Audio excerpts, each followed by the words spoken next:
পূর্ব বর্ধমানের হাজার বছর আগের তৈরি মন্দির, যা এখনো দাঁড়িয়ে আছে ইতিহাসের সাক্ষী হয়ে। পুরাতাত্ত্বিক গবেষণা থেকে জানা যায়, প্রাচীনকালে জৈন ধর্ম ছিল বঙ্গ অঞ্চলের অন্যতম প্রধান ধর্মবিশ্বাস। পালযুগের আগে পুরুলিয়া, বাঁকুড়া, বর্ধমান এলাকায় জৈন ধর্মের প্রভাব ছিল অপরিসীম। বাংলার আনাচে কানাচে প্রতিষ্ঠিত হয়েছিল অসংখ্য জৈন মন্দির। হাজার বছরের প্রাচীন নিদর্শন হয়ে এখনো কালের সাক্ষী হয়ে দাঁড়িয়ে রয়েছে মেমারির সাত দেউল মন্দিরের একটি মন্দির। শোনা যায় যে প্রায় হাজার বছর আগে পাল যুগের রাজা শালিবাহনের আমলে এই মন্দির নির্মাণ করা হয়েছিল। তারপর চলে গেছে শত শত বছর, কিন্তু এখনো কালের সাক্ষী হয়ে সেই মন্দির কিন্তু থেকে গেছে এখানে।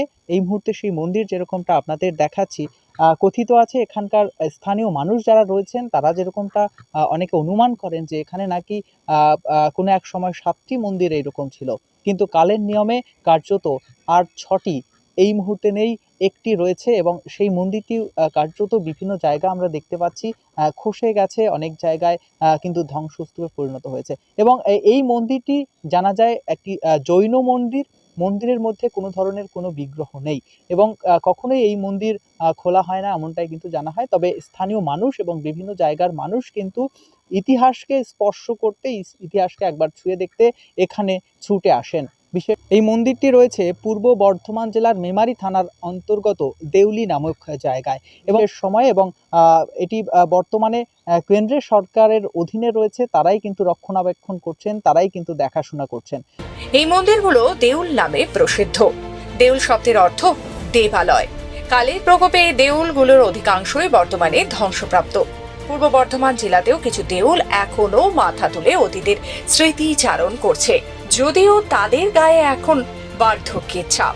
এমনই একটি দেউল আছে বর্ধমান শহর থেকে ঢিলছোড়া দূরত্বে, মেমারির সাত দেউল। এখানে এক সময় ছিল সাতটি দেউল, যার মধ্যে 6টি কালের পরিবর্তনের জন্য বিলীন হয়ে গেছে। এখন একটি টিকে আছে। বর্ধমান থেকে মাত্র 25 কিলোমিটার দূরে অবস্থিত আজাপুর। বর্ধমান কলকাতা কর্ডলাইন মশাগ্রাম স্টেশনের খুব কাছেই এই আজাপুর মৌজা। আজাপুরের দেউলিয়া গ্রামে 7 দেউলের অবস্থান। প্রায় হাজার বছরেরও পুরনো এই 7 দেউল নামক জৈন মন্দির। কথিত আছে পালযুগের রাজা শালিবাহন এই দেউল নির্মাণ করেছিলেন। মন্দিরটির ভিত পঞ্চরত্ন আলেখ্য তৈরি। এই বিশেষত্ব হচ্ছে চতুর্দিকে বিশাল বাঁকানো সুউচ্চ টাওয়ার ও প্রবেশদ্বারে রয়েছে ধনুকাকৃতি গেট। প্রবেশদ্বারের উপরে বাইরের দেওয়ালে রয়েছে সুন্দর কারুকার্য করা চৈত্য জানালা। মন্দিরের গঠন শৈলী থেকে নির্মাণের সময়কাল আনুমানিক খ্রিস্টীয় 10ম শতাব্দী বলে মনে করা হয়। দেউলের ভেতরে কোনো বিগ্রহ বা মূর্তি নেই। এই জায়গাটি সংস্কারের দরকার আছে বলে মনে করছেন স্থানীয় বাসিন্দারা। হাজার বছরের উপর। আর এখানে সবাই ঘুরে ঘুরতে আসে। এই সরস্বতী পুজোর সময় আসে, এমনি পুজো ওকেশনেই আসে, তাছাড়া অল্প কিছু, গ্রাম এলাকা তো ওই জন্য সে তো ভালো হবে, কিন্তু আমরা কাজ করি, অফিস হচ্ছে কানলার মধ্যে আমাদের অফিস। মানে যদি এখানে একটা বড় জায়গা তৈরি করা হয়, পিকনিক স্পট বা সেক্ষেত্রে তো মানুষের সুবিধা হবে। হ্যাঁ অবশ্যই, সেটা তো আরো ভালো।